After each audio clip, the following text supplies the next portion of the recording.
Price Lord. ஒரே ஒரு வசனத்தை கூட காண்பித்து கொடுக்கிறேன். லூக்கா 1வது அதிகாரம் 50வது வசனம்.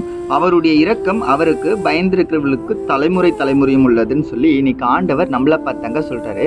ஏசப்பா இரக்கமுள்ள தெய்வங்க. அந்த இரக்கமுள்ள தெய்வம் நமக்கு சொல்றாரு, மகனே மகளே, நீங்க எனக்கு பயந்திருக்கிற பிள்ளையா இருந்தா என்னுடைய ஆசீர்வாதம் உங்க குடும்பத்துக்கே இருக்குன்னு சொல்றாருங்க ஏசப்பா.